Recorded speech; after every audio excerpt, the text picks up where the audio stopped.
I think it probably was the biggest shock of the evening was the very loud bang as she went down, but she's okay, which is great. Not a lot had happened, really. We have a lot of blue on blue, Sunak, Truss, jousting definitely is the key word. But yet, I think things are still more equal than many people would have considered them they were going to be. Yeah, so it is interesting because, of course, Sunak was more popular among his own party, the MPs, but it is now going through this rather antiquated process where it's been put to the members of the Conservative Party.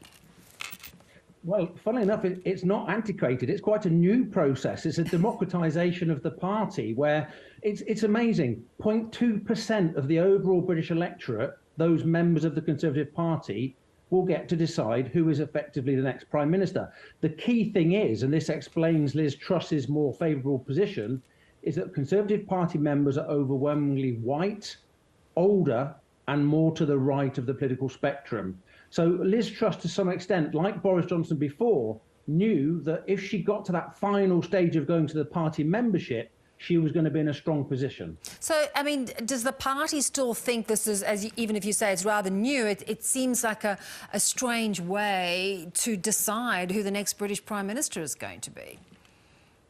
Well, I think it's interesting. You know, democracy has limits, and this was seen as a way of democratising the choice of the leader of the party. Exactly the same challenge in the Labour Party. That's really how Jeremy Corbyn got in last time round. However, I think that after this leadership election, things will change. There is a lot of pushback now within the system that is saying it's actually quite dangerous, because what happens is the leader candidates play to the extremes of the party rather than to the broader British public. And in many ways, what's interesting about the current debate is that Rishi Sunak is trying really hard not to do that sort of red meat politics and play an honest game, whereas Liz Truss is going much more for the limits on immigration, low taxes, anti-bureaucracy, and is going hard to the right. Interesting. So if it's not clear that Liz Truss might, in this instance, be the favoured candidate, what do you think is going to make the difference? Well, I think it's really interesting. Most people thought that Rishi Sunak is by far the most popular within the Conservative Parliamentary Party. He's also very good amongst the country. He tells a very good story. He has a real connective power with people from all backgrounds.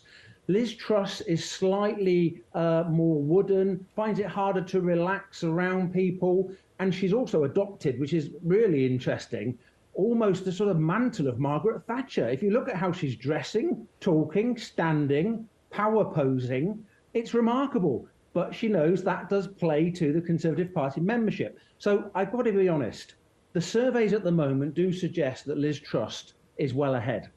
However, I think Rishi Sunak is still definitely very, very much in the game, and everything is still to play for. The big problem for the Conservative Party is that by going for Liz Truss as their leader, they might weaken their position for the next general election, because British society is generally quite middling.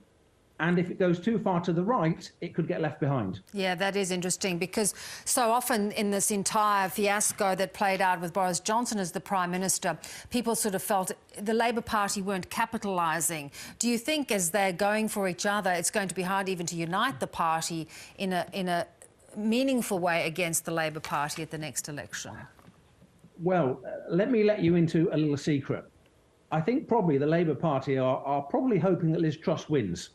She's seen as slightly more vulnerable, prone to bloopers, in some ways slightly Boris-like in a way, and I'm sure that Keir Starmer would be far happier standing at the dispatch box against Liz Truss than he would around Rishi Sunak, who is detailed, serious, experienced, and has a good economic mind. The big problem, though, is that although the Labour Party has made great grounds in attacking and finally getting rid of Boris Johnson, of course, we're maybe 18 months or so from a general election. This is the time when the public are going to turn to the Labour Party and say, what have you got to offer? What's your key message? And at the moment, the Labour Party don't have any clear message. Yeah.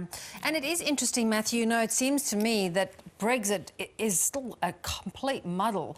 A lot of companies are really struggling to do business. There's so many tax issues, so many unresolved issues with regard to Brexit. Who's going to fix that? Well, Brexit still